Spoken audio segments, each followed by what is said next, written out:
And we are live. How's everybody doing today? Notice we got a couple of people in here waiting. I've got my chat turned on and I can see you guys. I'm getting better at this stuff.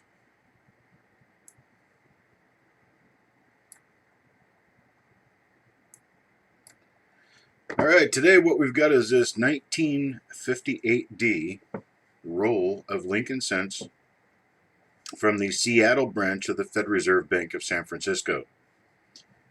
These are wrapped in San Francisco most likely and sent to Seattle. One side of this roll has a very nice Gem BU red coin on there. And the other side appears to have a nice little toner going on. Hey Paula, hey Amber. Jeff Dunn, how you doing today? Okay, so what I've got is everybody's name on the 46 spots that have been spoken for on this roll. And then I've got 4 spots that I can either sell now or they'll remain here and go to the house. Spots are for sale at $1.50 each. Anybody here wants any of the 4 spots that I've got? I'm watching the chat and I'm ready for you guys to speak up and let me know. Otherwise, I'll just put house on these and they'll end up staying here.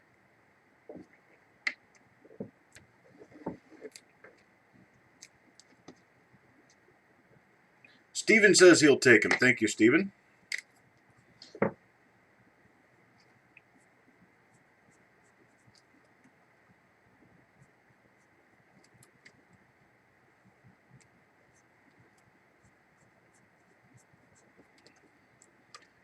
Yeah, it's been a hot one out there.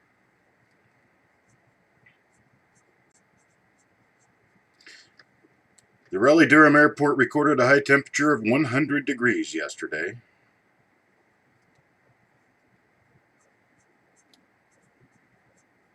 That was not only a record for the 3rd of October, it's the hottest temperature ever recorded in the month of October in the Triangle area. Alright, I got them all mixed up. Got everybody's name in here. All 50 spots are spoken for. I grab my bag. Make sure I write down a note that Mr. Elliott took those last 4 spots.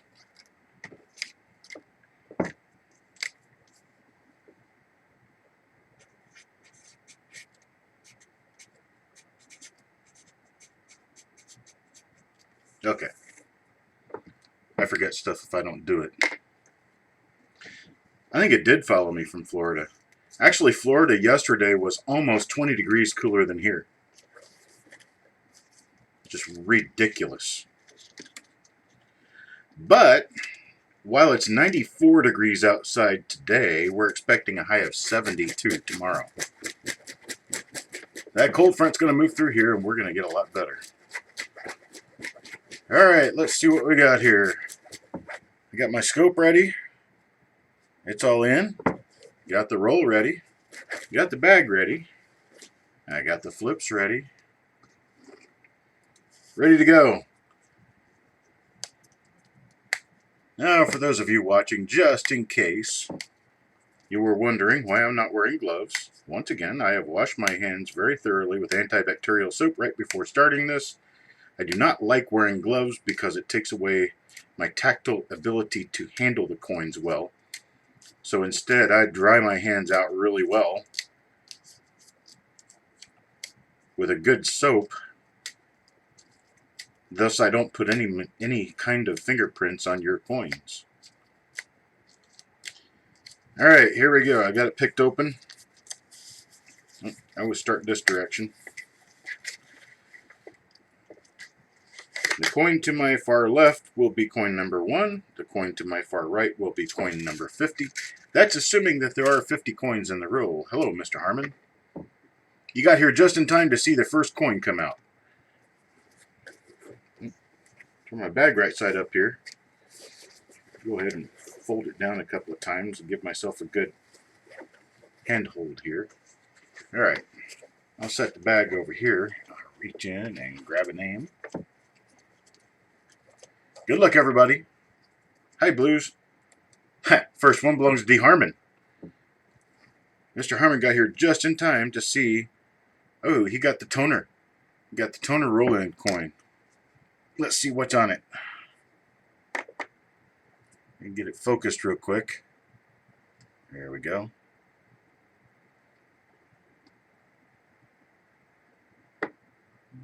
I don't think this has a dye variety. Now the color is a little brighter than what you're seeing under my scope. I've deadened the color down just a little bit so we can get a little better detail view. I don't really see anything on this one though. Let me flip it over and look at the other side. There's the bright red that belongs to the rest of the roll.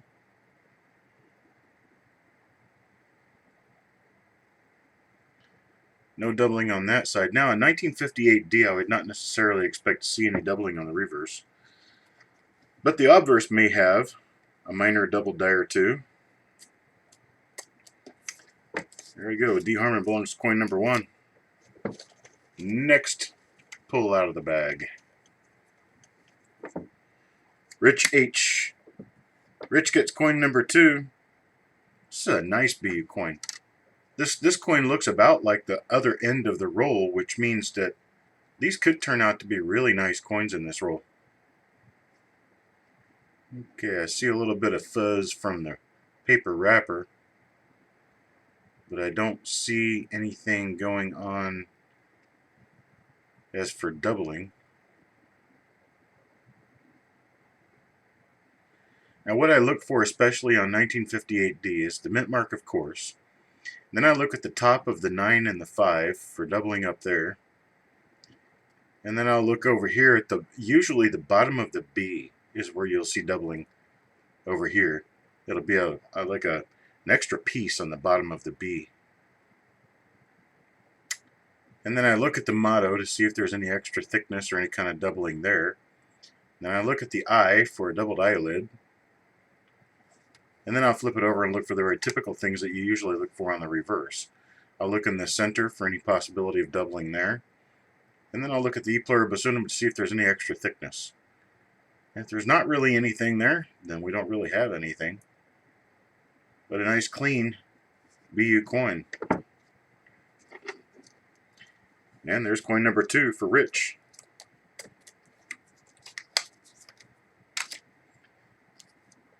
On to coin number 3. That's the flavor of the day, 1958D. Art Ring gets coin number 3. Let's take a look what we get. I'm really hoping for some goodies in this one. 58D is a year where you could get some pretty good RPMs, some minor double dies, but they're still double dies. They're nice.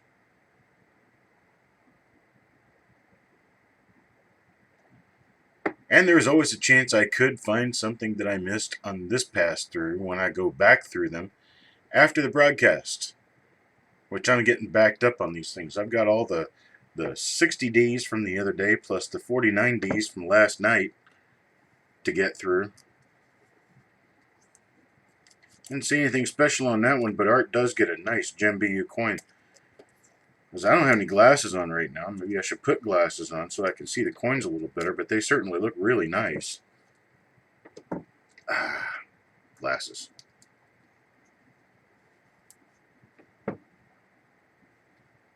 Oh yeah, for sure. That's a full gem coin. Alright, so that's coin number 4. Let's see whose coin number 4 belonged to. Bingo! Bingo Brian gets coin number 4. And what do I see? I believe I might see a split lower serif going on here.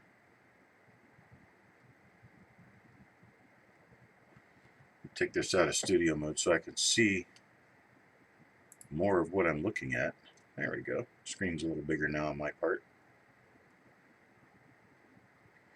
Alright, I'm going to have to zoom in real close on this one because I'm having trouble figuring out exactly what I'm looking at here. Yep, that is a repunchment mark. Both of the serifs are split. You can see the upper serif is split a little bit. And you can see the split on the bottom serif real well. So that is a minor repunchment mark. I'll see if it's listed. If it's not, I'll probably get it listed before I send it off. That's why some of these things are taking a little bit of time. I'm trying to get everything done with these prior to mailing them out. I want to be sure that you guys have your full take on getting them listed and everything. Was that a doubled eyelid that I saw there? Crank it all the way around and get the light off of it so I can see it better. No, I'm not seeing anything. I was thinking there for a minute that might be a doubled eyelid. No. Not happening. Okay, we got no doubling on the obverse. Got that repunch mint mark. And not seeing anything on the reverse. Am I in close? No, I'm not. Must be the glasses. Really helping me out a lot here. Alright. Well, congrats, Bingo. You got yourself an RPM, the first one out of the roll. That's coin number 4. And given that coin number 4 is the first RPM out of the roll, we may be lucky with this roll. Coin number 5. Who does that belong to? Let's see. Wild Bill. Wild Bill gets coin number 5. Let's take a look at what it is. Oh, look at that. That's a weird looking die break. Interesting thing coming up off the top of the 9 there.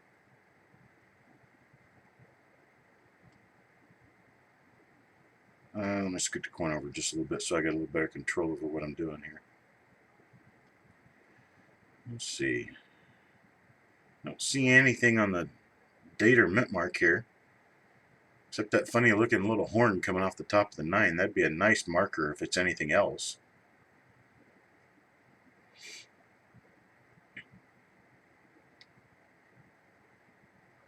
And I'm not seeing anything on that side. Let's take a look on the other side. No. Not seeing anything there either. Well, we do have a nice little horn. If that means anything. It's a nice little die break.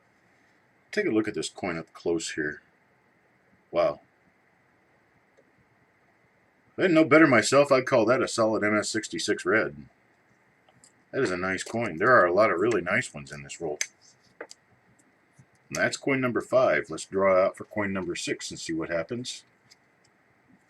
Dana. Dana gets this one. I haven't seen her in the chat, so I guess she's not here. She still gets her coin, though. Everybody always gets their coin. Hey, there's another split lower serif. Split lower and upper serif. It's probably the same one that Brian got. Let's look for a marker. Let's take those 2 heavier die scratches running northwest to southeast through the 1 of the date. Let's let that be our marker for this die so we'll know that we don't need to check it for a double die if there's not one on it, because, well, once you have the die done, it can't develop a double die.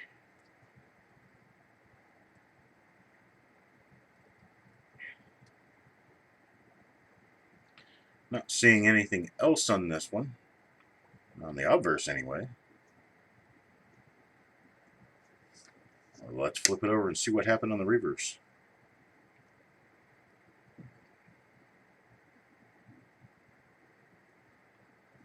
Well, it looks rather normal to me. There's another marker right there, a big V-shaped die scratch over the N of United. So that's a double split serif, pretty nice RPM there.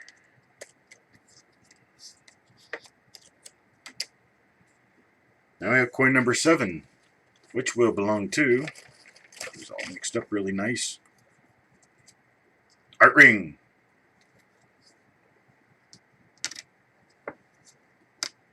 Yeah, maybe I should get some sort of a holder to stand these up. Let's see if this works. Hang on just a second.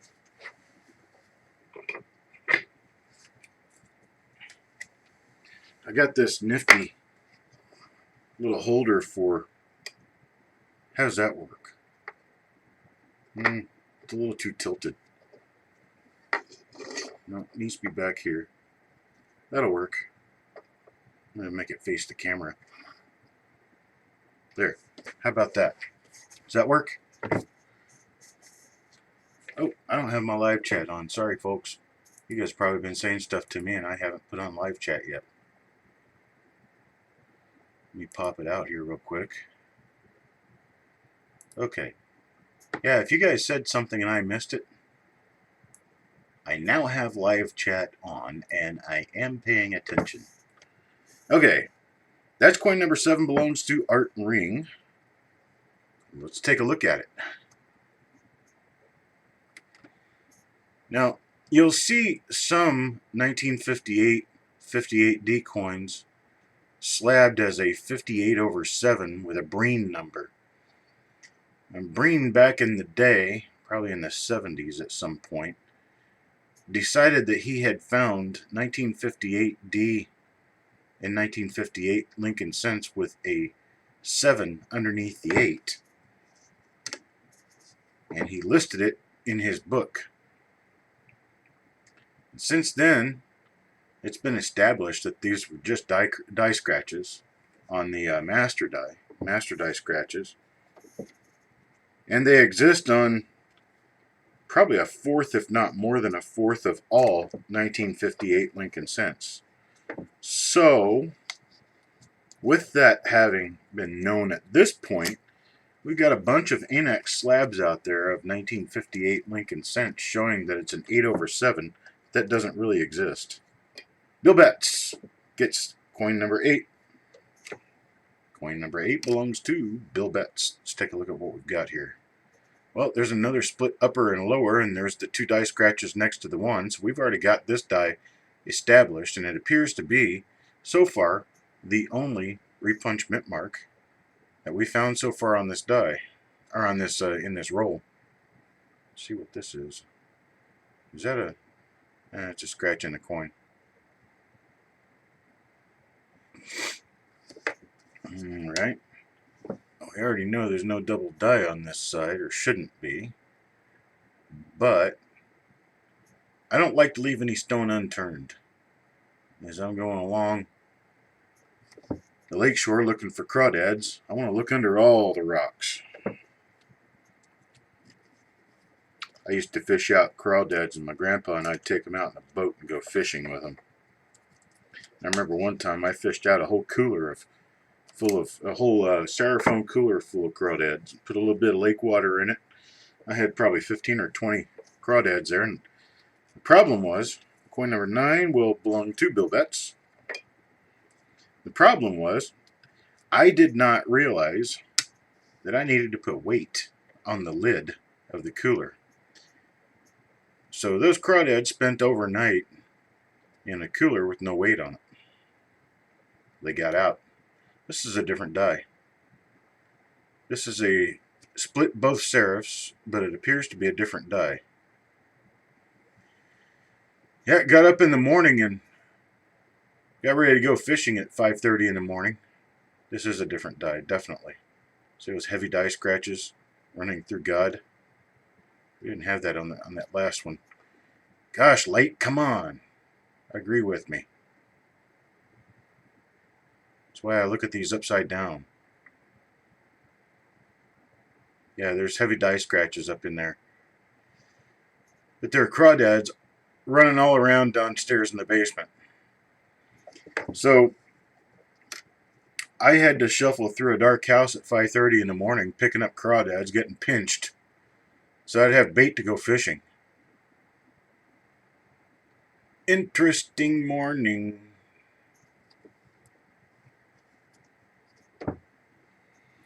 Alright, that's coin number 9. And coin number 9 was for Bill Betts. Coin number 10 will belong to Hank O'Brien. Alright, bingo, you already got yourself an RPM. Let's see what happens with this coin. This appears to be an RPM as well, and it would be the other RPM. Let's get ourselves a good marker. This one should have the consent. Oh, look at that. Round die scratches right over the jaw. These are concentric.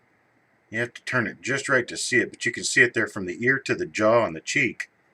Up here on the temple, you can see die scratches that run concentrically, and they're also down here in the jacket. Okay, so we can use that. We've also got these two rather heavy die scratches headed to the eye of In, and then we've got what I saw earlier and couldn't get the light to agree with me was heavy die scratches in God. So this one's definitely a different die from the first one. So we do have two different RPMs so far. We're on coin number 10 and have 2 RPMs. Of course, we've got a number of examples of each, but we've got 2 different RPMs is what I'm saying.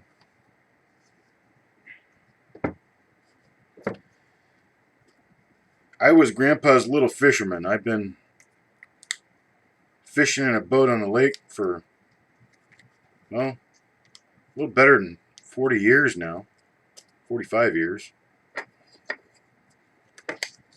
Back when I was real little, Grandpa would take me out with one of those closed front rod and reels, and I'd fish for brim, bluegill. Rich H belongs to the next coin. It's coin number 11.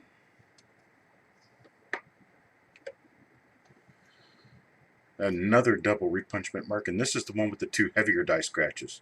So this one will not have the scratches up on In or the ones in God in the G. Let's see if I can find. Okay, there's no concentric die scratches on this die, but there are heavy die scratches down behind the shoulder, so we could probably use that. Die scratches behind the shoulder and 2 heavy die scratches coming into the one of the date. And this one is a pretty decent split, both serifs. We'll have to check and see what's going on with that on the site, because I'm not sure that I've got these listed. 46S roll, I'm thinking are going to be $9 a spot. $9 a coin. There's a lot of real heavy hitter coins in that, and that's, I mean, that rolls over $200 as it is.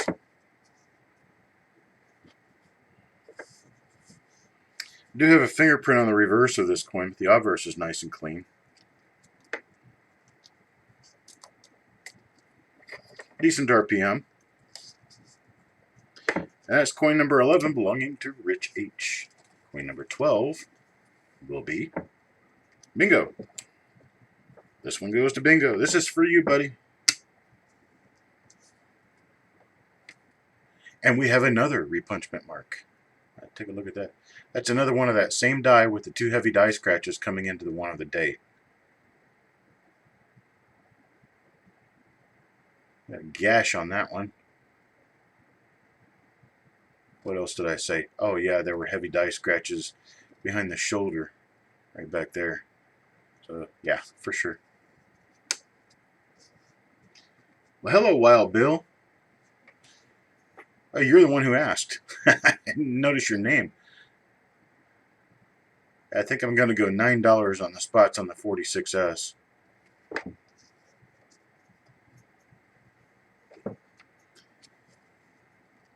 Do have the 46S over D. We do have a scarce mint mark type.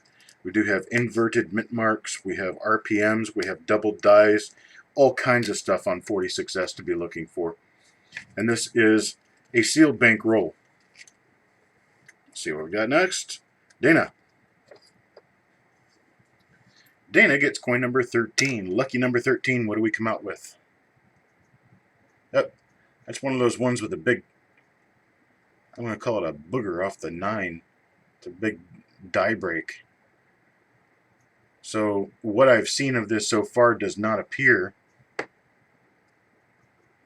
that there's any die variety on this particular die pair, but we'll look again. It's only a second coin in this roll I've run into like this. Flip it over and see what's on the other side here. No doubling do I see.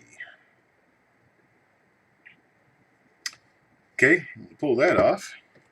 That's coin number 13, belongs to Dana. And oh, it's a full gem coin. I'm happy with the quality of this roll. Let's see who belongs to coin number 14. And that would be Mr. Harmon. Mr. Harmon gets coin number 14. Let's take a look at what it is. Happy with the quality of this roll, however, the die varieties are not as interesting as I would like for them to be. I'd love to have some really nice double dies in this. Some other good stuff.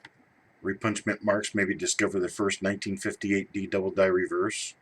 That would be awesome. But, not all the time do we get all the best and wonderfuls. Luck of the draw is basically what it turns out to be. Hey, Coin Junkie. I remember writing your name down on this roll. I don't think you got anything out of this roll, did you?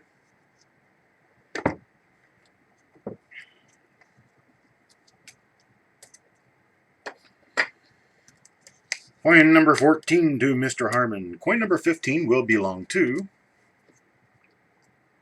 Mr. McBride, Joe McBride. What do we have here? Well, it's another nothing coin. Let's find a marker on this one. How about all those die scratches coming up from the vest? Looks like his vest is on fire. They come up around the face.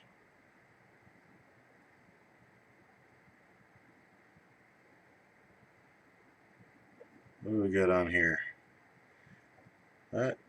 No doubling on the obverse. Not sure I've seen this die before, so we're going to remember it. Hey, look at that die scratch going from the D to the 5 of the date. We'll take that as our marker for this. Also looks like there's a die crack between the 5 and the 8 of the date.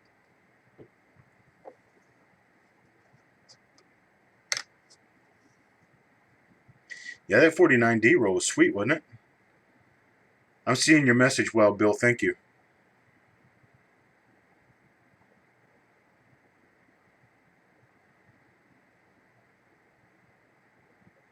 No doubling do I... Well, wait a minute. What's that?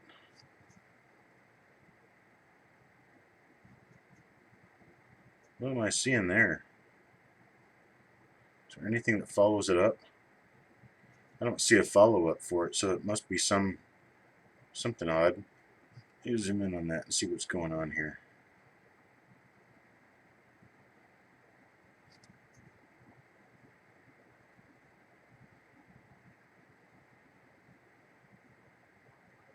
It must just be a contact mark because it stops and it doesn't continue up here. So, not doubling. Kind of confused me there for just a second. I am often confused for a second. It doesn't last. But that sure kind of looked a little bit like doubling to me the first time I saw that. It doesn't look thick enough to be doubling, but you gotta take your precautions. Alright, that was coin number 15 belonging to Mr. McBride. On to Sweet 16.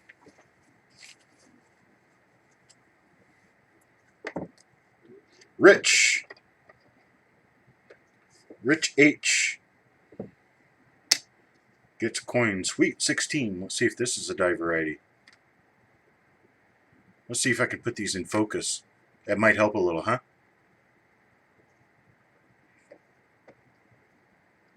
And not really seeing anything on this one. And I'm going to take that little die crack below the 9 of the date. I believe that's what it is. Let's zoom in on that.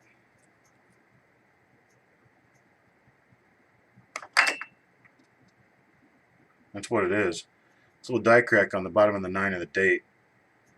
We'll take that as the marker for this one. And we'll move on and look around and see what else we get. I like markers in the date. Makes it easy when I'm going through a roll to say, yeah, there's not going to be anything in that roll because, well, this coin, this coin, this coin, they're all the same die.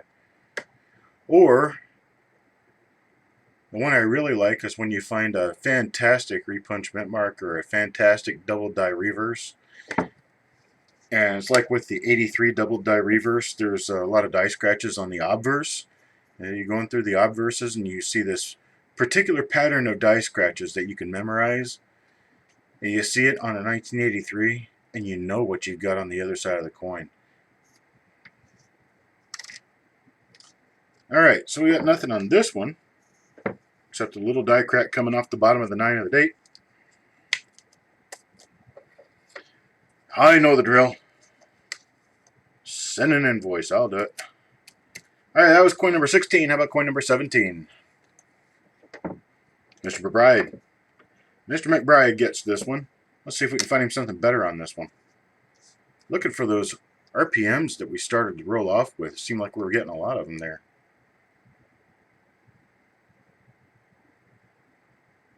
Then they just kind of came to an end.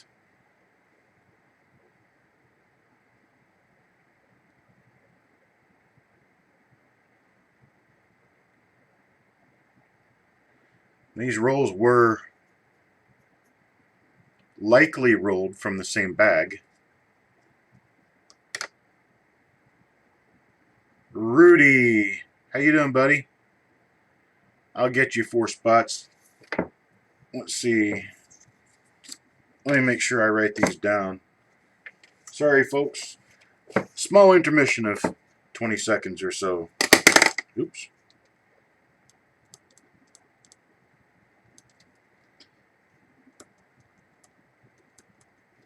Wild Bill wants 4.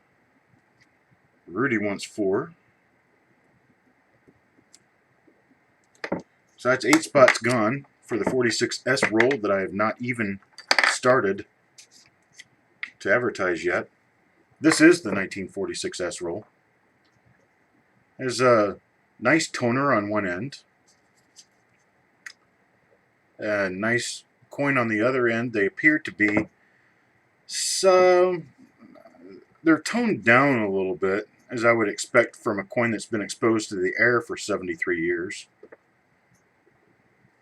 But that's what it is. And this is the 1946S original bank wrapped roll.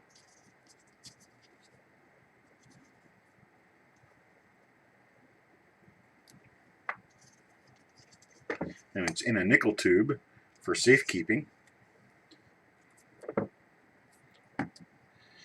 And so here we go. Now let's continue on. Looking at the reverse of this coin. It's number 17.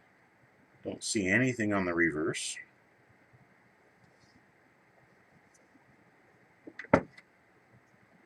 No, the 46S's are not gone. In fact, only 8 spots have been purchased. I guess I just started selling them. Didn't realize that was going to happen now, but I guess I did just start selling them. That was coin number 17 from Mr. McBride. These are going to be $9 a piece for the 46S. Next one goes to Wild Bill. Wild Bill is in the house. Wild Bill can watch his own coin come up. This is coin number 18. What do we got on coin number 18? Oh, it's nothing. Rats.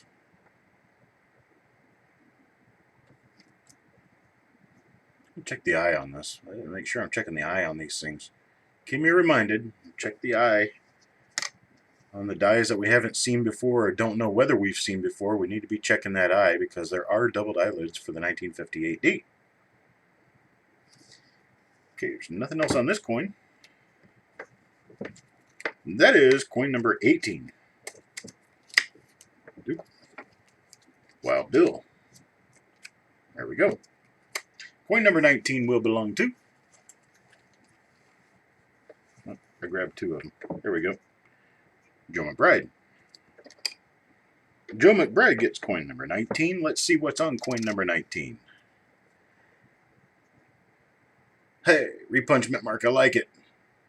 This is the one that's going to have the gouges in the word God. Right up. Well, you can kind of see them. Maybe not. What other marker did this one have? It's not the one that has the die scratches in the lower part around the vest. It's the other one. Because there's not heavy die scratches coming to the one. There's not two of them. Let's use that as a marker. A heavy die scratch coming straight out of the lower lip. We can use that.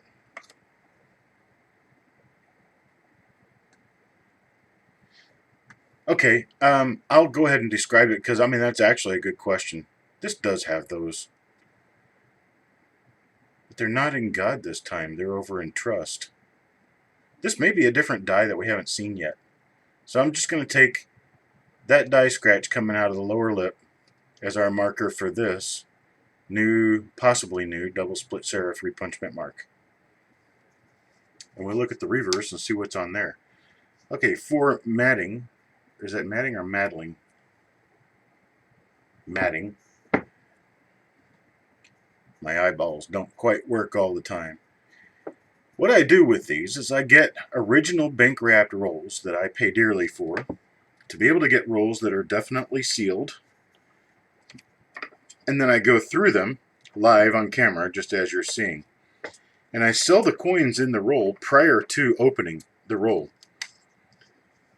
And I make these little chips with your name on them, and I make the numbered holders, and then when the coins come off the end of the roll and go into the scope, then they go into your holder, because I draw your name at random out of the bag. This is coin number 20, belongs to Mr. Marlar. So Mr. Marlar gets whatever the next coin is on here. That would be coin number 20. Now, with regard to the number of coins purchased or anything to that effect, I generally don't limit the number of coins you can purchase out of the roll, so you can purchase as many as you like. And I do charge a shipping fee. We discussed the shipping fee. If you want them tracked, it would have to be a $4 shipping charge. If you do not want them tracked, it's a $2 shipping charge. And I ship to you whatever you get out of the roll. If you buy things at my auction and have a package coming already, I charge shipping one time for the entire week. I do the auction on Tuesday. I do the roll openings, the original bank wrapped roll reveals, on Wednesday, Thursday, Friday, depending on which day I've got free, how many rolls I have to do for that week. And then by Saturday, I've got all of your auction winnings and I've got all of your roll reveals ready to go. And I can put them all in a box and mail them to you, or put them in a package and mail them to you. So I do shipping as cheaply as I possibly can to get the items to you safely. Art Ring belongs to the next coin. So when you buy spots, I put your name on there, and I put them inside this bag, and here's my bag, and then I draw them out of the bag at random, and you get the next coin that's in the roll. Art Ring gets a repunchment mark. This is one of the ones that has the 2 heavy die scratches coming into the one of the date. And it does not have a die scratch out of the lower lip, so we can use that as a good marker for the other die.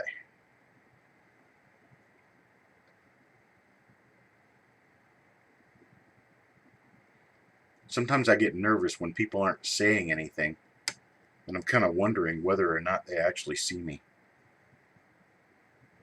So it's kind of like Cool Hand Luke. You know how Cool Hand Luke has to go, and the trail boss lets him go, and he goes back behind the bush. The trail boss tells him as he's going he needs to keep shaking the bush so he knows he's still there. Remember that? Still shaking the bush over here, boss. I need people to shake the bush.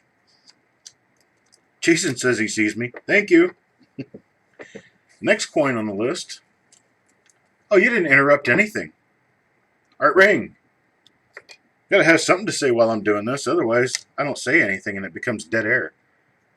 Art Ring gets another double repunchment mark, and this one is different from the last. Actually, this one could be different from any of the others. What do we have here?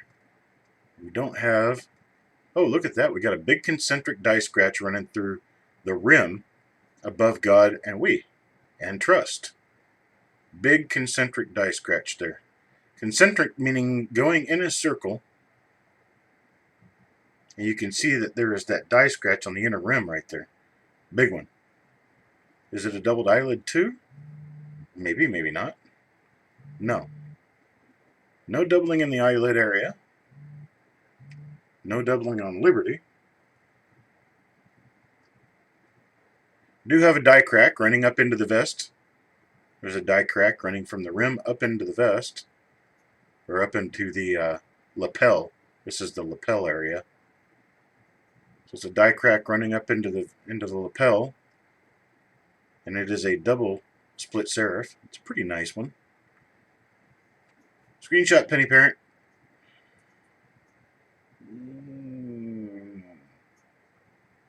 Let me get this focused really well. There we go. And flip it around so the lighting comes onto it nicely. It has a split on the upper. And it actually, at this magnification, it appears to be a tripled upper. And a doubled lower.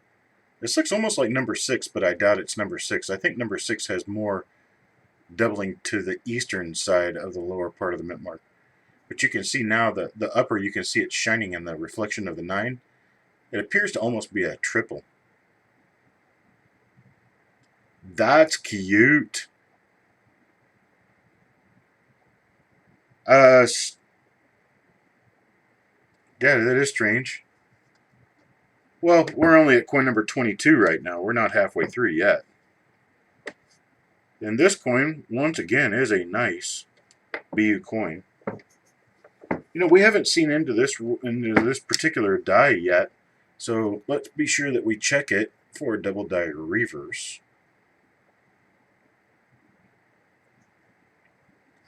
Wait.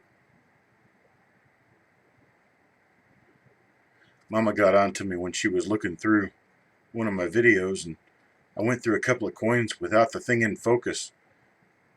She says, don't do a disservice to your people.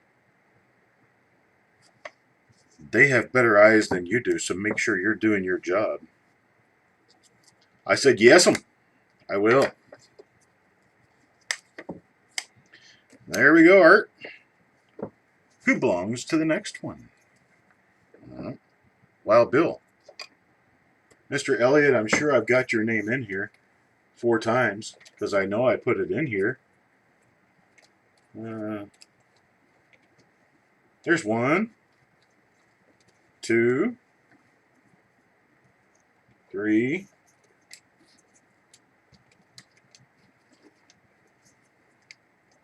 Yep, it's in there 4 times. Just haven't drawn it out yet. Luck of the draw type thing. This one belongs to Wild Bill. And Wild Bill gets, appears to be normal. This is the one with the die scratches coming up from the vest, like the vest is on fire. Remember me saying that one? Concentric die scratches on the face.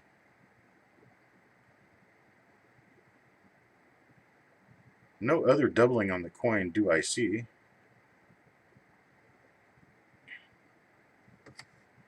Let's flip it over and look at the other side. I'm glad this roll isn't spotted. This is a nice, fresh roll. I like it. I do try my best to pick decent rolls, but of course, since I can't look at the coins before I buy them, I have no idea exactly what I'm getting when I buy these rolls. Alright, sir, sorry you didn't get a best looking die variety, but you did get a pretty coin. You guys are really going to be happy with these coins. There's a lot of these things that at NGC would grade 66. Problem is you pay, what, $20 to get a coin graded that's worth about $25, $30. But hey, you only put $1.50 into the coin itself, so maybe it is worth it. Who's next? No bets. No, I did not make sure Elliott's places were where I could get to them. I'm drawing this totally at random to me. Alright, there it is. Split serifs, RPM with the die scratches coming down into the one of the date. We've seen this die quite a few times now. This is one of the better repunchment marks for this particular roll.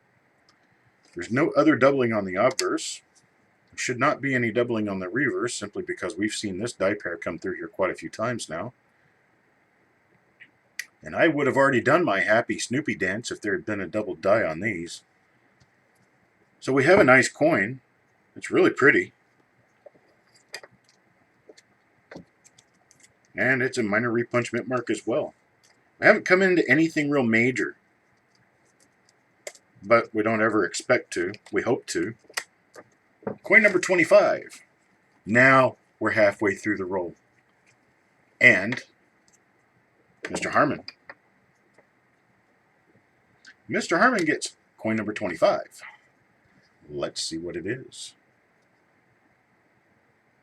Okay. Am I focused? It doesn't quite look focused. There we go. That's a little better. One of these days, I'm going to figure out how to use my other scope to do this. And we're going to do it using a microscope where I control the lighting. There's a little die crack in the hair on that.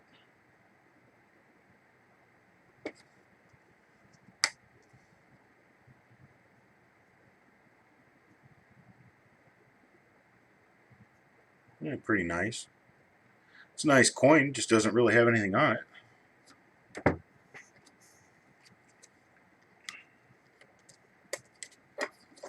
I would be happy to buy these at $1.50 a coin, I know that. Coin number 26 belongs to Mr. McBride. Mr. Elliott, if you get coins number 47, 48, 49, and 50, I'll laugh. That one's got the big chip above the 9 of the date. We've seen these before. There is no doubling on these coins. But it does have a nice chip right there. I prefer, let's see. NGC and PCGS are generally equal to me. However, the marketability of PCGS coins is about 10 to 20% higher than NGC coins. Typically, a coin, let's say a particular coin at a particular high grade, and I'm only talking about Lincoln cents here because I really don't know the other coins well enough to speak. But of Lincoln cents, if you have a wheat cent that's an MS67 wheat cent, and it's one of the more common dates in the 40s or 50s, and you end up with a, let's say a $50, $60 coin in a 66 red. There's Joe McBride. That would be a PCGS price. Your NGC price is going to run $30 to $40, and there's not really a reason for it, except that the market acceptability of the consistency of PCGS grading tends to be a little higher than NGC. But from what I have seen, they have about the same level of consistency and grading. So if you're looking to get your coins graded because you want them graded for you, I'd go with NGC for sure, because they're less expensive and they grade all the same. Hey, Bingo, I thought you were here earlier. I've already drawn a couple of your coins. You did get some double mint marks, repunch mint marks. But if you're looking to profit off of the coins, you're looking to resell them for some money, you're probably better off going with PCGS if it's a higher grade coin that you know you're going to get a good grade on, because they are more expensive, and you don't want to learn using PCGS because they're more expensive. You want to learn using NGC. Coin number 28 will belong to Wild Bill. 28 coins in, still no Elliott.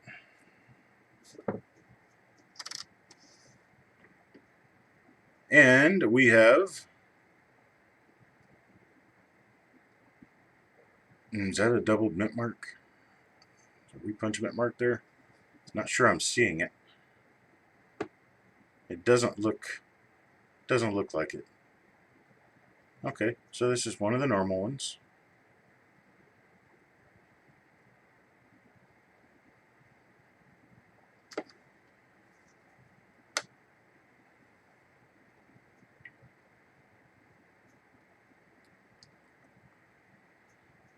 Bingo, I think I have pulled two different repunch mint marks for you already that I can remember, and I'm not sure whether I've pulled any more for you. Oops, sorry. I don't know how many spots I've pulled of yours. That's why I record these, so I know exactly what I'm doing, but I have to go back and watch later. Because I can't remember my own name for 30 seconds. Alright, coin number 29. I'll go to Mr. Marler. Still no Elliott. There's going to be cause for a party when we get to Mr. Elliott's name. And this is a nothing. See, Mr. Elliott, we're getting rid of all the nothing coins, so you'll get the nice RPMs.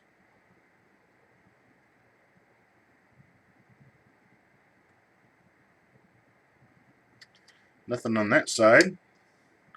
What do we have over here? Well, it's absolutely nothing. Nice coin, though. So that's for Mr. Marler. Let's not damage the coins, Chuck. There we go. Number 29. Coin number 30 will belong to... Bingo. And a coin for you, buddy. Right there.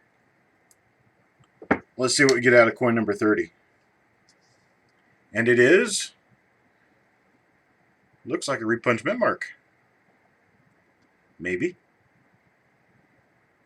Alright, he's just coming into the fray. Let's do a zoom in and check this one up close to show the capabilities of the Dynoscope.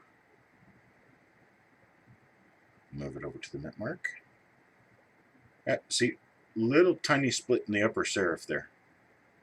I'll get back to it. There you go. See the little cut in the upper serif right in the corner? So I'm not sure this is going to be one I'll list because it does look a little too minor to have any real market value. But it is a repunch mint mark nonetheless.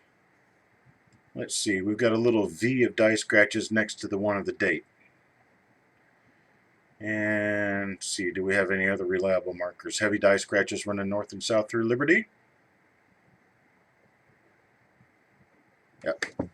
Let's flip it over on the reverse and see if there's anything on the reverse. I'm not sure I've seen this die before. Not sure I haven't, but I'm not sure I have.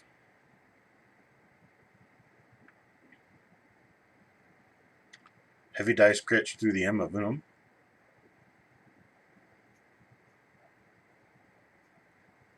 Nothing else mentionable. It is a pretty coin. It's a solid 65 plus, possibly 66 coin.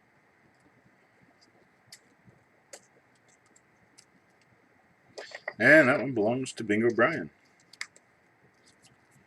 Alright, next coin, number 31. Now serving, number 31. Art Ring.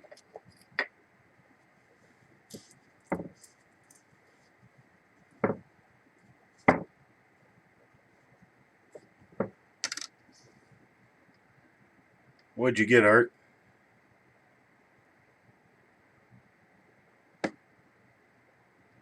Nada. Pretty coin. No die variety. There's a couple of cuts in it, but still a 65 nonetheless. Remember that when we're looking at these things under the microscope, you're looking at these coins at way, way, way beyond grading scale range. So if you see little marks, like that little mark on the top of the C of America right there, you can see it under this microscopic power, but you're not going to be able to see that when you're grading. That little fleck mark under the A, you won't see that either. That mark next to the C, you will be able to see that. But it's going to blend in pretty well because it's right next to a device. You won't be able to see that very well. So we're talking about a coin, let's see here. Well, by all accounts, that's an MS-65. And that's with my glasses on.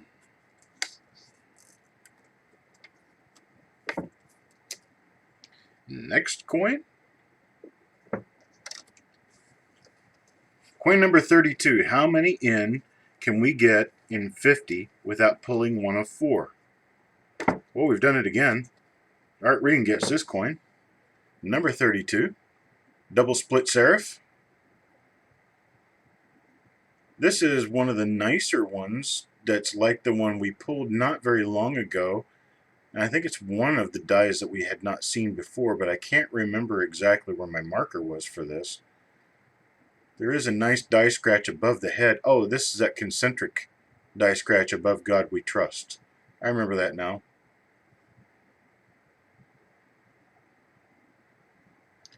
Bingo. No, graders generally use a 5x or less when they're grading.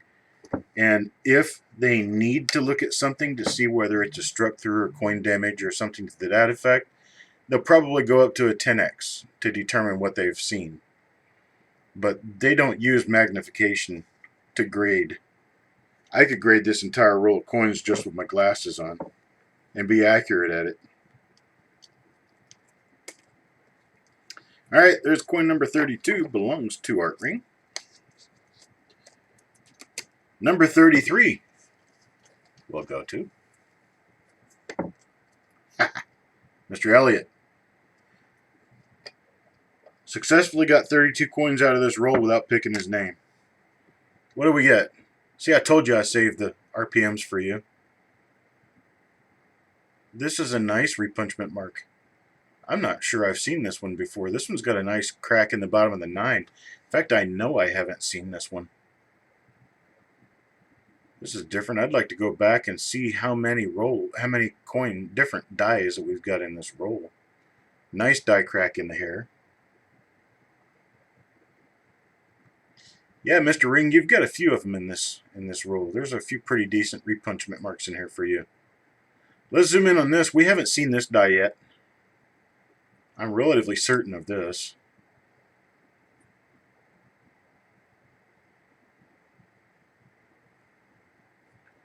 There we go. We've got a nice split in the upper serif. We've got a really nice split in the lower serif there.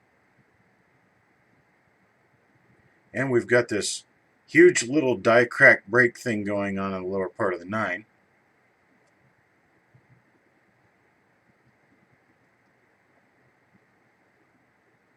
Let's flip it this way and take a look at the D. Sorry, folks.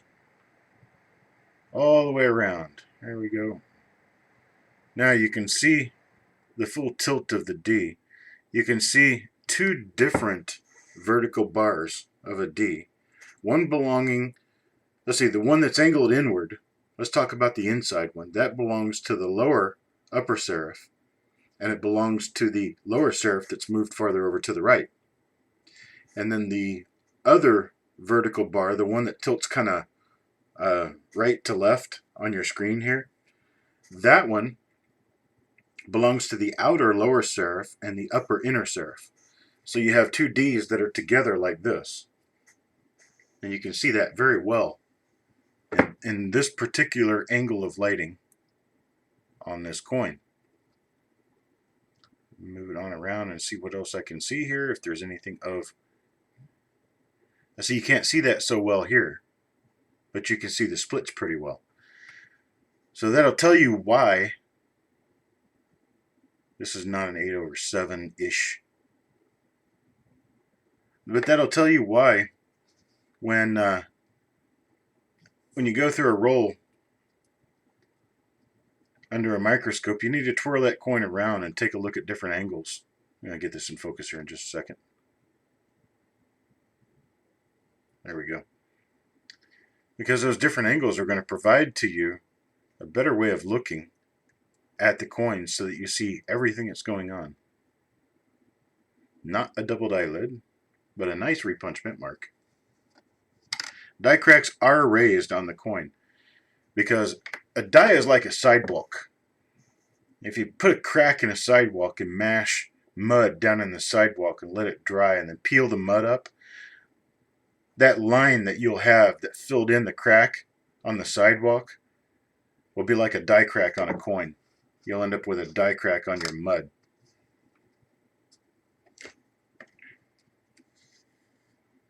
I remember making mud pies when I was a kid. That's when I wasn't letting crawdads loose in my grandpa's basement. Alright, coin number 33. Stephen Elliott's first coin of the roll. Next up, will be Mr. McBride. I've done a lot of thinking and a lot of research into different things that happen on coins, the wheres, whys, and hows, and all that. And I've come up with some pretty decent explanations. There we go. That's a little double split serif for you. This is going to be the one with the gouges? No? Is it?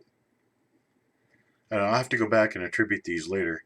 There's so many of these that seem to be rather similar to one another, but this one is definitely a minor repunch mint mark.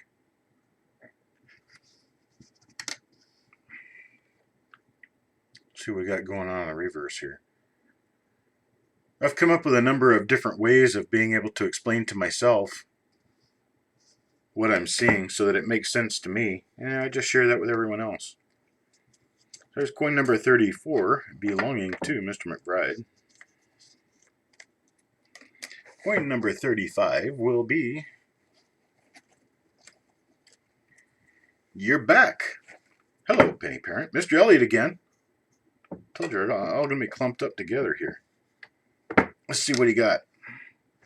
Mr. Elliott got himself a minor repunch mint mark here. I believe it is. Okay, I want to zoom in and check.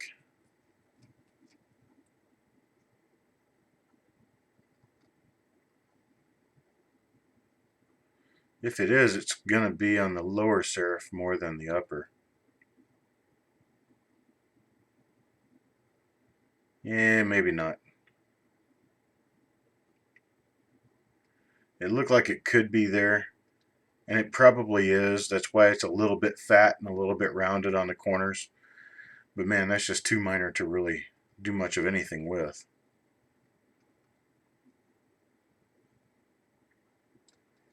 Yeah, we're going to call it too minor.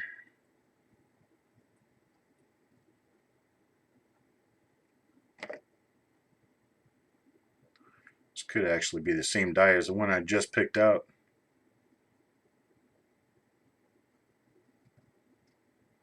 Let's see. No doubling on this one. Is there... Wait a minute. Did I see die scratches? I did. It's a heavy die scratch next to the one on the date. I think I've seen one of these before. That right there. Huh. Okay. And here we go. Reverse. Shows nothing at all. We still got a dozen coins to go through. I've been on for almost an hour here. Alright, coin number 36 will belong to Mr. Marler. Oops, let me put Mr. Elliott's name in there with his coin. Now this one goes to Mr. Marler. What do we got? Nothing. Zilch Zippo. I've not found a single double die in any of these coins. So far we're finding somewhere between 3 and 5 different repunch mint marks. They're all relatively minor, although one of them is a little nicer than the others. Other than that, we're finding a bunch of nice red Gem BU coins. That's coin number 36 for Mr. Marler. Coin number 37 I'm going to draw. I'm going to guess Mr. Elliott. Nope, it's Bingo. Bingo Brian. This one is for you, sir. And just another nice BU coin. No doubling do I see.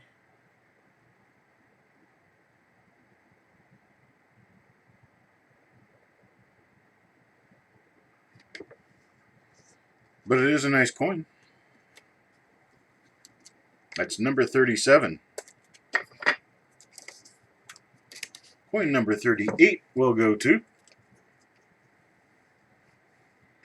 One penny that has the least amount of dies used to produce business strike coins only, if that makes sense. Yes, 1909 SVDB. Dana belongs to the next coin. 1909 SVDB is known to have only 4 die pairs. All of the other key date coins are known to have at least double that number of die pairs. Oh, yeah, look at that. There's a strike through. Or is it?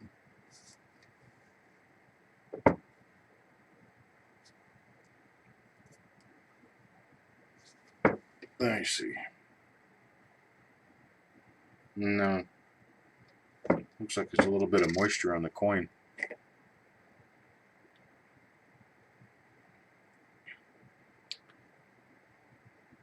I'll get that off with some xylene. We've got a nice little repunch mint mark here. See that little line coming out of the vest right next to the lower serif, the mint mark? Those used to be listed as double dies. They were listed as double dies because there was this thought that this was the front of Lincoln's vest doubled, but that's not doubling that I can see. I don't list those.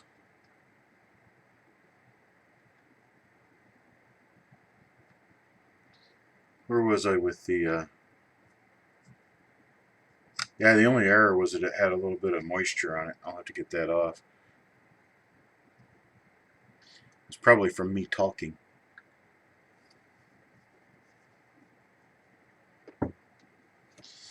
All right.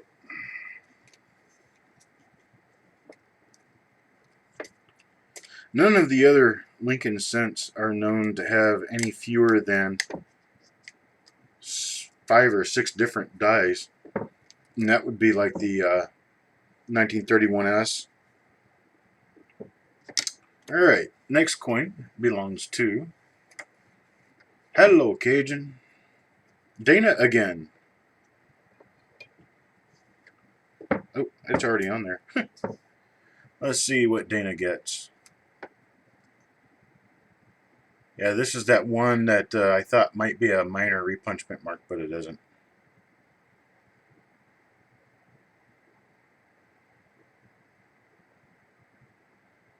No other doubling on the obverse. Let's look at the reverse. Oh, what's that? Is that actually a double die reverse?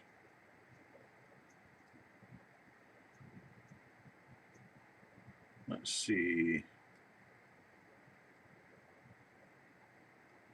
Oh man, it might be, but if it is, it's so minor, I can barely pick it up.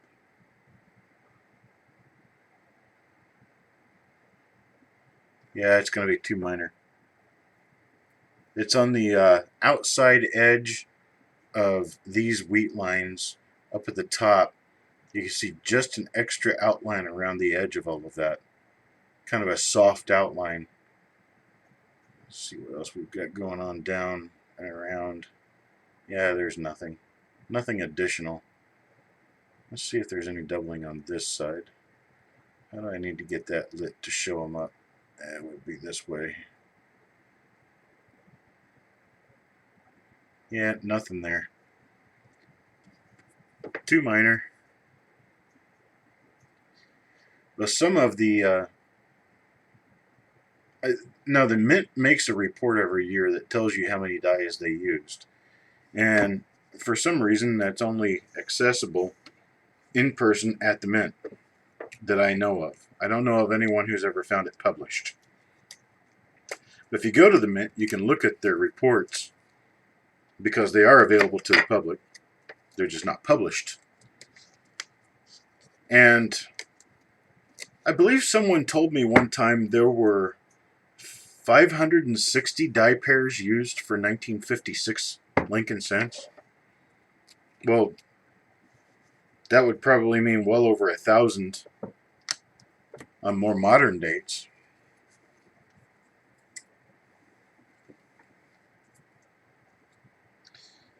Mr. Harmon. Let's see what Mr. Harmon gets. It's another one of the nothing coins. Ooh, and this one's got some marks on it. This one's probably not quite a Gem BU coin. like most of the rest of the rollers. It looks like this one's had a little bit of a harder life.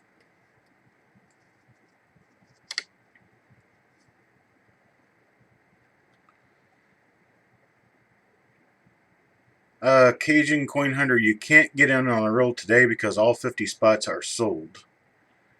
I sell these for a given price, and then we come back and go through the roll. Once we go through the roll, all the spots are spoken for.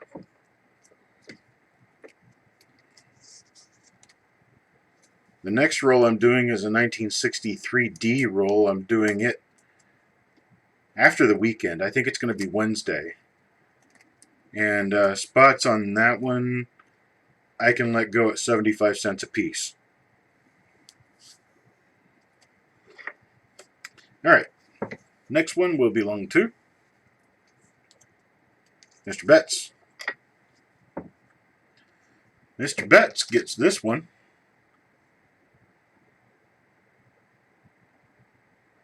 I'm not seeing anything on this. Not a repunchment mark. There's another wet spot. I gotta quit spitting when I'm talking here.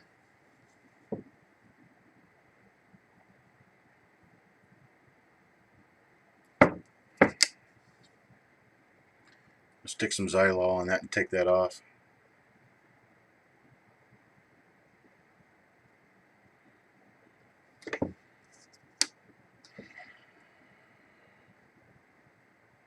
It's Dana's most recent and Bill Betts' most recent, number 41. Hang on, let's go ahead and do that. Get that off of there. A little bottle of Xylol out. Dip my Q-tip in it. And then just run it very lightly over that area.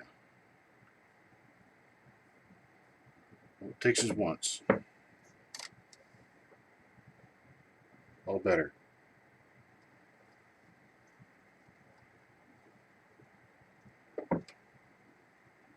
We're not doing a PayPal link. Basically, you give us your PayPal email address and we will send you an invoice. I do all of my payments, goods and services by invoice only. That's for Bill Betts. Next spot belongs to Mr. Elliott. I'm already seeing something different than I've seen before on Mr. Elliott's coin here. A lot of die scratches on the reverse. What do we have here? See, this is one of those 8/7 coins, but it's not really, because it's been proven that that doesn't exist. Is it a RPM? No. Not an RPM. Is it a double die? I don't think so.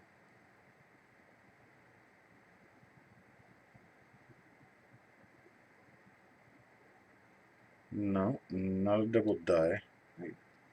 Hey, how about that? I just dimmed the lighting. Nice. Okay, let's bring a little lighting back and zoom in real close on this, and I'll show you guys what we're looking at. It's not really a 7. There we go. Get it focused in. See those lines running through the bottom of the 8? Those are die scratch lines. And this little thing is a die gouge that was on the master die. Get it in focus here. That's a master die gouge. It's known on a whole bunch of different working dies. And to a different degree, there you go, you can see it real well there. It was at one time thought that this was a 7 underneath the 8. Now I can see where he would have been fooled by that. But if you take an overlay with a 1957 Lincoln Cent, you'll see that none of these lines actually match up to where a 7 would be. A 7 has it's a much steeper angle, and it just doesn't match. And at that time, I guess he didn't have any software, because we're talking back 1970s. He didn't have any software to tell us for sure what he was looking at. And so we ended up, oops, let me zoom this back out. We ended up with coins that people thought were going to turn out to be double a double 8 over 7, but they actually weren't. And there's nothing else on this coin.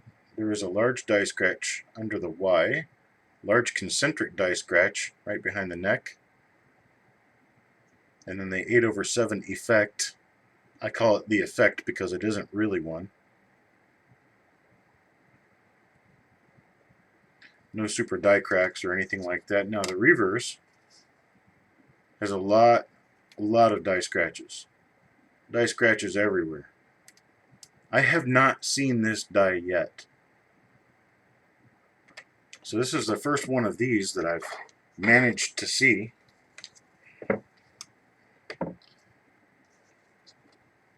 And that's coin number 42 out of a 50 coin roll. Interesting. Mr. Elliott, you got yourself an interesting one. What would you like for me to label it, sir? As the 8 over 7? Yes, sir, I can do that. I'm going to call this 1958 over 7-ish. That way you'll know. That's a D-net. That way you'll know which coin I pulled out and what I'm talking about with it. So there it is, labeled 1958 over 7-ish D. That's coin number 42. Now, coin number 43, I'm going to draw who it belongs to. Mr. McBride. Decent coin. I can see a little scratch on the obverse, though, right there. And there's another one over here in the field. Let's see what we've got here for a die. Is it? It appears to be a minor repunchment mark.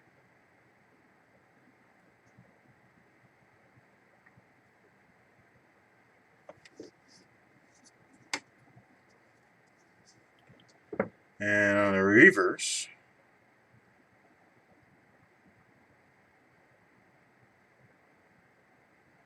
nothing. Sorry, boys and girls. Nothing on that one. It is a really nice coin, though. You know, blown up, it really looks kind of hideous. All of them do, actually. Kind of look a little hideous. But I think anything other than MS-69 would look hideous. With this much light and this much magnification. Alright, let's see. Art Ring belongs to the next one. That's coin number 44. Coin number 44, what do we have? I believe we might have a minor upper split serif.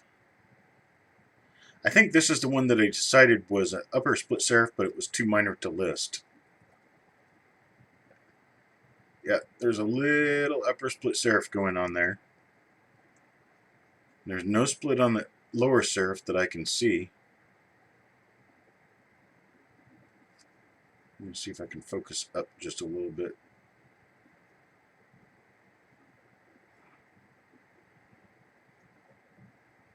Yeah, it's a minor split upper serif and nothing else. So, zoom back out here. Now, you'll also see that this, like with most of the other dies that we've pulled out so far, well, this one does actually have it. It's that little tiny nub coming off the top of the 8 right there. That's the 8 over 7-ish as well. Right there. But it's just, it's a master die gouge is what it is. I see this one doesn't have the lines inside the 8. So this might be one that they would or maybe would not attribute back when they were doing it. But that corner piece, that little die chip up there on the corner, would probably get it, that attribution. If you look around on eBay, you'll still see people selling the 1958 over 7 DNX slabbed coins. That if you haven't caught up with the rest of the market, you'd probably spend a premium on those, but if you have caught up, then you know better. Hello, young coin hunter. Yes, this microscope does focus well. My complaint is the lighting. I'm not such a fan of the lighting, but I do like the scope. I think I'm going to try to figure out a way to filter that lighting a little better than the little lens cap cover that I've got on it. If I can get that lighting filtered down to a point where the bright light doesn't just have all kinds of issues, that'll be a really nice scope indeed. Alright, next one, Dana.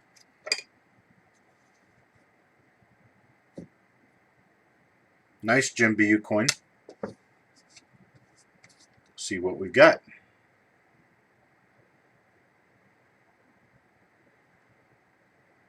It's a normal coin. Well, see there again, you got that little thing on the top of the 8, and you got the die scratches running through the 8. So this one would probably be attributed as a 8 over 7.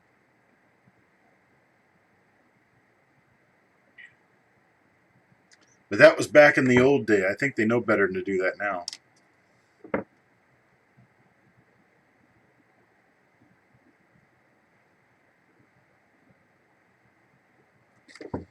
Nothing else on this one, but it is a nice coin. That's coin number 45, belonging to Dana. Next will be still Elliott, at least one coin. There we go. Mr. Elliott gets this one. What do we get? Oh, nice. Double split serif repunchment mark with the 2 die scratches going down into the one of the date. So you get one of those too. And this one's kind of cute. Let's zoom in on it real quick.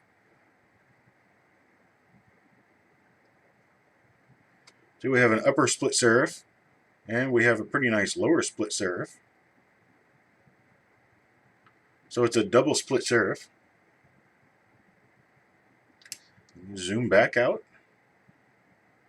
We know that that's the only thing on these coins. There's no double die, double eye, double die reverse, or anything else. So we'll just take a quick peek around just to be sure and look at its condition. And it is a nice coin.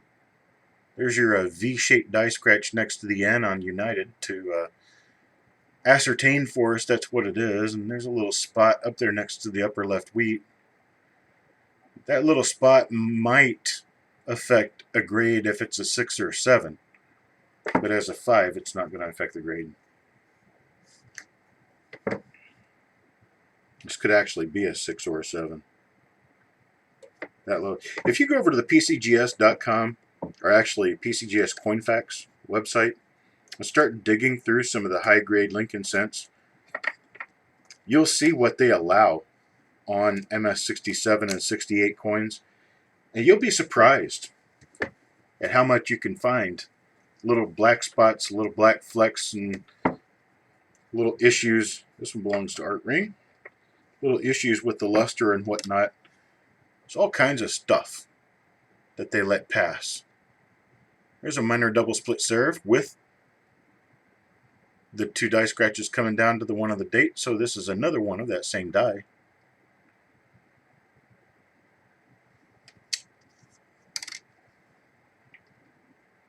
Weakly struck.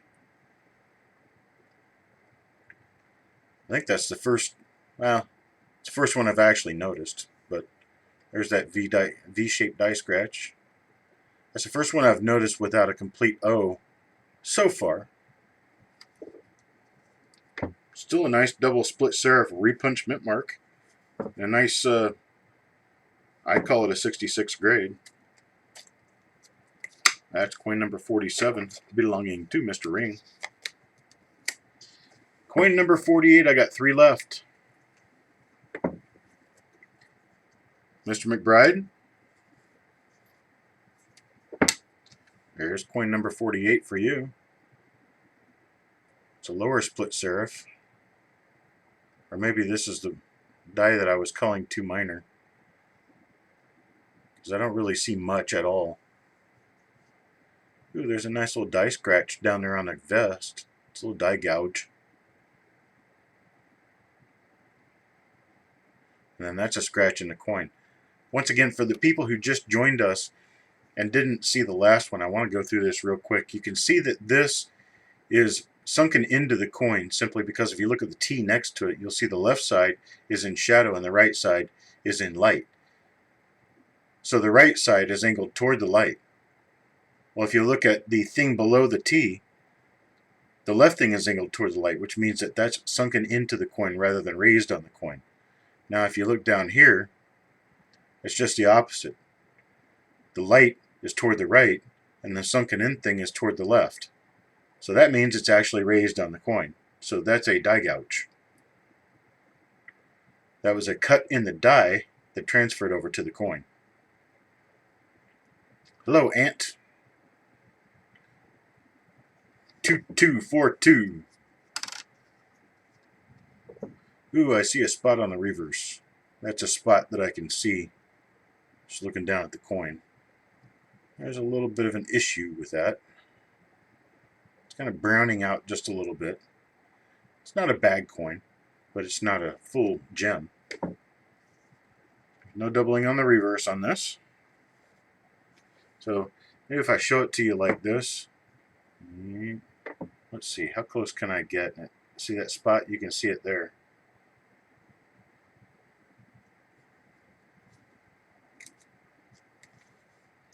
It's a color spot. It's not like it's contamination. It's weird. It's just it's like almost like toning.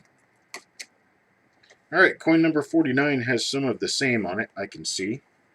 And this one, do I have 2 left in here? Yes, I have 2 left in here. Okay, which is good because I've got 2 coins left. Will belong to Mr. Harmon. This one's got a spot on the head. This is probably, I hate to say this, but this is probably the worst coin in the roll for condition. And I don't see a repunchment mark on this. This is why it's probably the worst coin in the roll for condition. Oh, wait a minute. That might actually just knock off of there. It doesn't look like it will. Let me see if I can just knock it off of there. Oh, yeah. That popped right off. Okay. So then maybe it's not the worst coin in the roll for condition, but we do have a few spots on the coin. Am I doing Andrew's wheel today? Oh, that's for Cajun Coin Hunter. He's like, I don't know what Andrew's wheel is. And on the other side, we have a normal coin. Pretty decent grade, but it's a normal coin.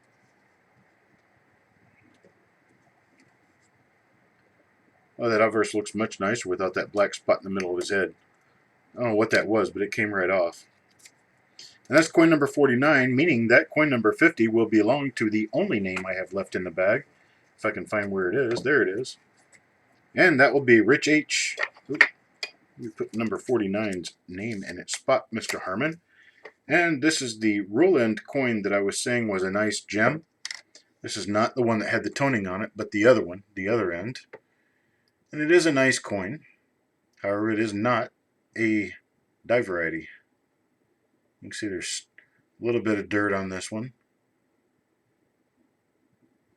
It just comes from the fact that it's been sitting on the outside of a roll for 60 years.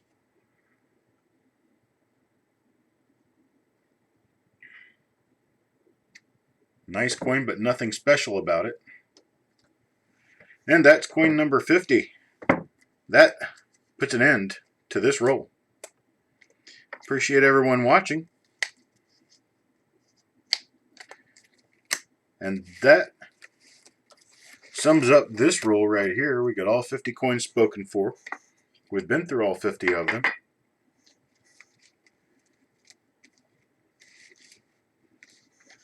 And there we go.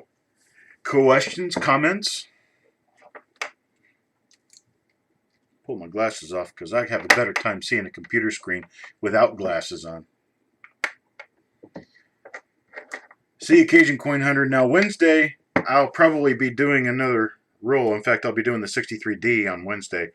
But if you want to get involved in the auction, that's on Tuesday evening at 8 p.m. Eastern Time. No, the flips aren't cheap either. That's for sure. I just bought I just bought 4,000 more flips. That every time I do that, that's like almost a $400 order. But hey, coins need to be protected. So is Sherman ready for you? Yeah, Sherman's ready. Sherman's downstairs right now. He's a little bummed because his mama's missing.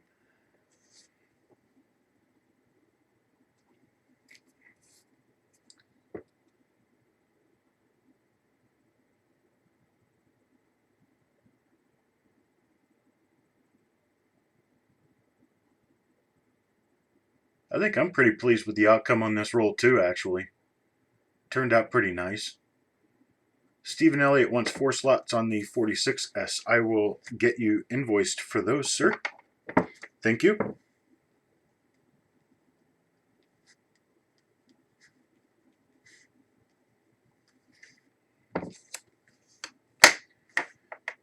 And so I still have spots for 75 cents a piece on a 1963D roll that I'll be doing on Wednesday. And then the 46S roll I'll do a little bit later in the week. I'm not exactly sure when I'll do it right now. I have to check my schedule. But those spots are $9 a piece, and I have 12 spoken for at the present time. 4 spots for Cajun on the 63D. Thank you.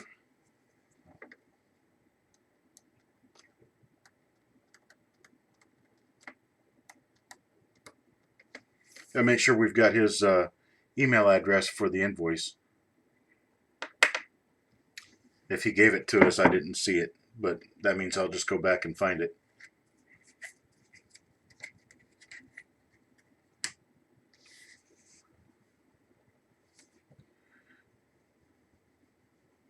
All right, Cajun, why don't you give me an email shout, cd@coppercoins.com.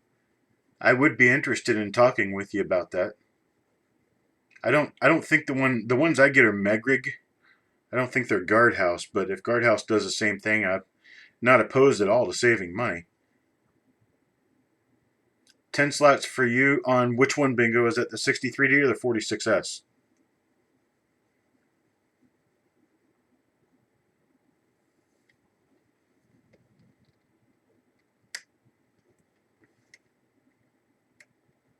Yes, cd@coppercoins.com.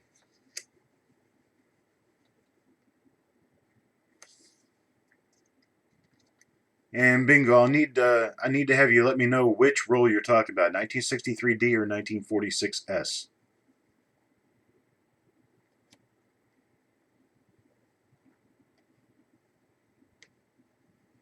1963D. Okay. So I'll get 10 for Bingo. Anybody else want to jump in? We've got 1946S coins out of a sealed roll at $9 a piece. We have 1963D coins out of a sealed roll at 75 cents a piece.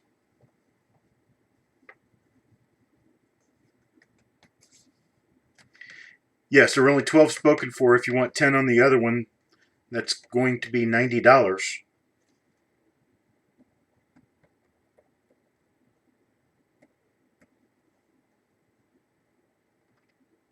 Okay, I appreciate it. And on that note, I'm open for another few minutes for questions or comments or anything else that you'd like to share or talk about. Remember to come check us out on Facebook. That's facebook.com and search for Coppercoins. Or you can go to facebook.com/coppercoins.com, spelled out DOTCOM. Gotcha, Bingo. Thank you, sir. I'll get you invoiced here in a few minutes. And of course, you can subscribe to the channel here and hit the little bell, and we'll give you notifications next time we come online. Soda, no, I don't happen to have any San Jose scents right now. I've had a few in the past, and they've come and gone. I will continue looking, but that doesn't mean I'll find them. We'll just have to figure it out when it comes along. For anybody who doesn't know what a San Jose scent is, a San Jose scent is a 1954 S mint scent with a die crack next to the S in the shape of a J. And it looks like an SJ mint mark. And some people back in the Frank Spadone days were calling that the San Jose mint mark 1954 S Lincoln scent. And they're really cool.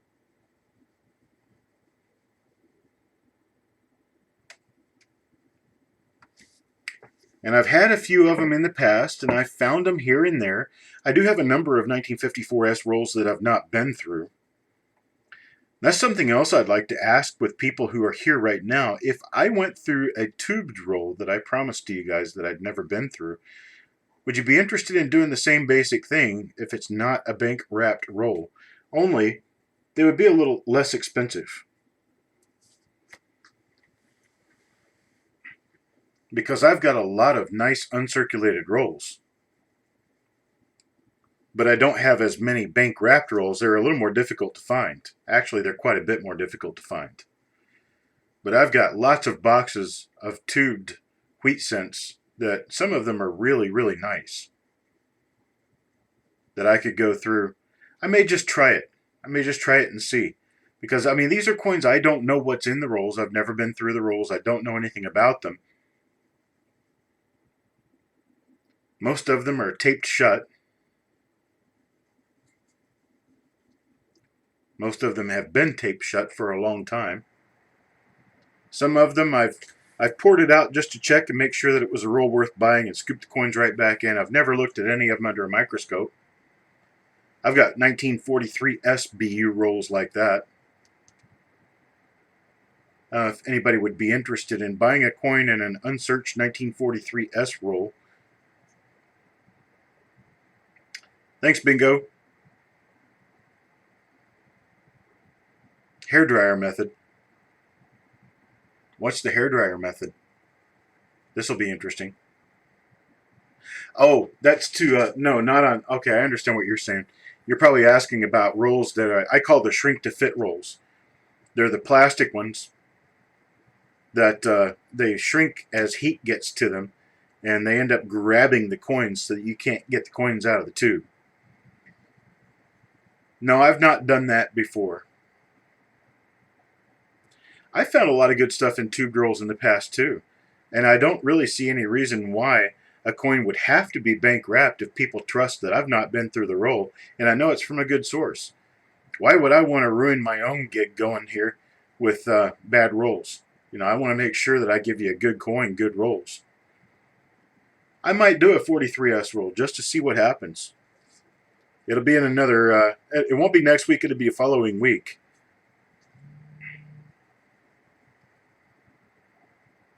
But I have, I think I've got 3 or 4 uncirculated 43S rolls.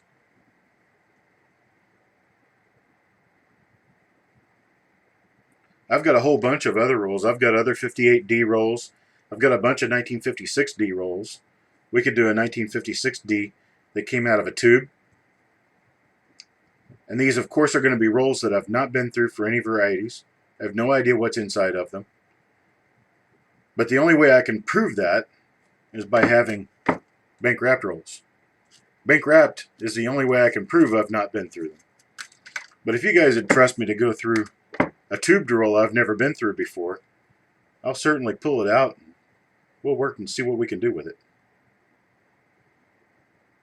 I appreciate everyone attending today. I'm going to go ahead and start working on these because I've got 150 coins to go through, look at again, and attribute. I don't know that I've got 43D. I might have a 43D roll.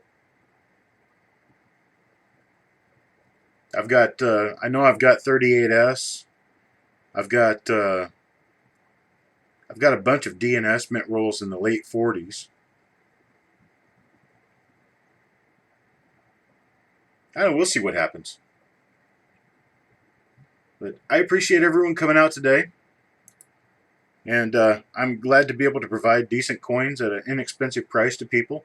If you want to see more of what I have available, come over to lincolncent.com and take a look at those. What, bingo? Wait! You have a question. Okay. I'm going to be a few seconds behind you here. You have to realize that. But I am watching the chat. So I'm waiting for your question.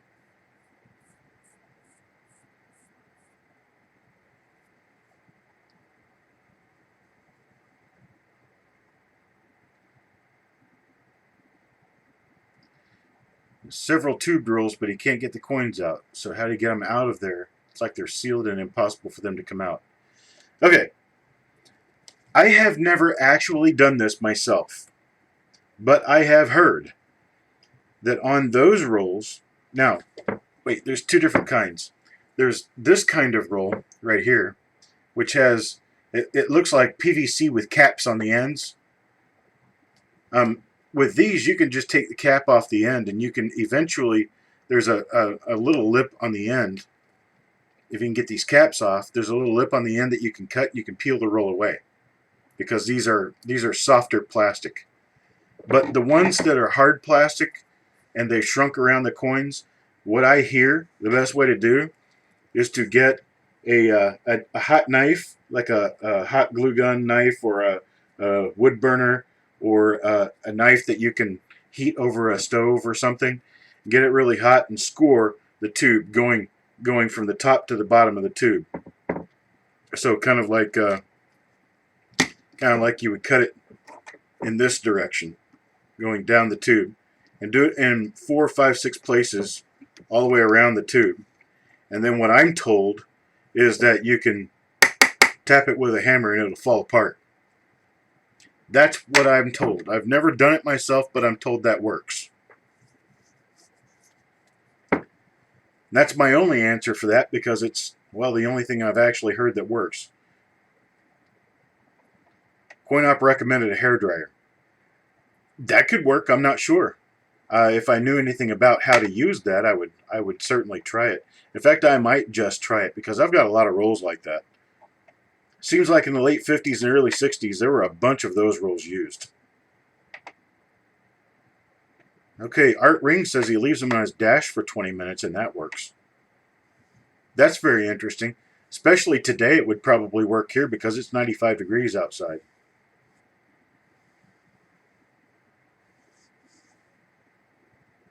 And what does it do? Does it just expand the roll, or does it make it so that you can crack it open, or what?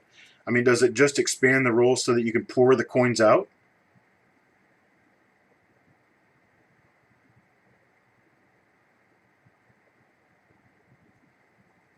Because I would be interested, rather than using a hot knife, I'd be interested in doing something that doesn't require extra heat if it works. But I've never actually tried it.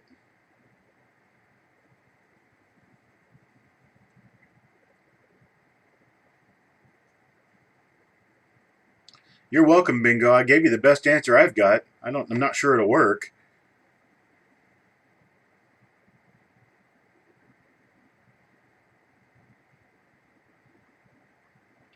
So it expands the roll out enough to get the coins out. Okay. Well, I appreciate that, Art. I hope that... I'm going to try it. I'm actually going to try it. Now, here's the problem. You tell me this today, and the sun goes down in about an hour and a half. So I don't really have a whole lot of time for it to be outside on a dash or anything in the sunlight. And today's high temperature is 95 degrees. In fact, it's about 95 outside right now. Tomorrow, Saturday, the high temperature is expected to be 72 degrees. So I'm one day late finding all this out.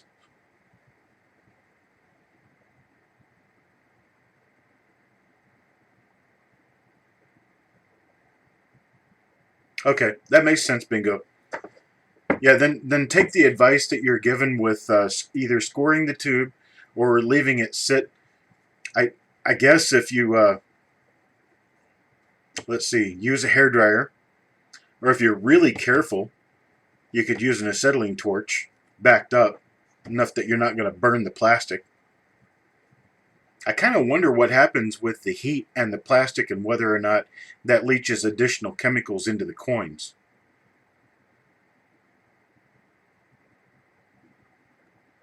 Oh, now that, yeah, that changes it significantly. I'm not really sure how much heat I would be applying to a roll from the 1940s.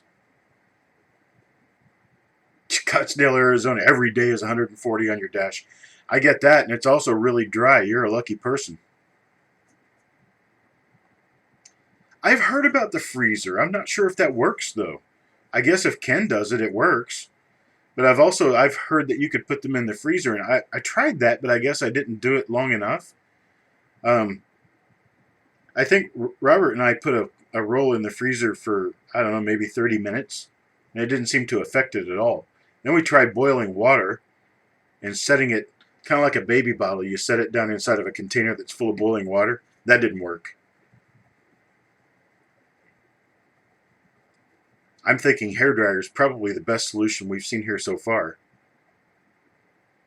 You do that, Bingo, and in fact, if you can video that and make a way to get the video to me, I'll spread it around on Facebook so everybody will see it.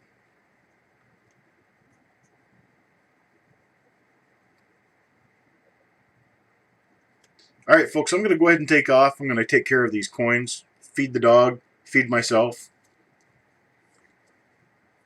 and I appreciate it. Next time I'll be on will be Tuesday evening for the auction. That's Tuesday evening, 8 o'clock Eastern Time. There will be a notice of an event in the Facebook page, and I will create the event in YouTube so that you'll get your notification. You can see it on YouTube. Yeah, a heat gun is an expensive blow dryer. I would recommend the blow dryer part before I would go out and buy a heat gun for it. Anyhow, folks, I appreciate it, and I'll talk to you later.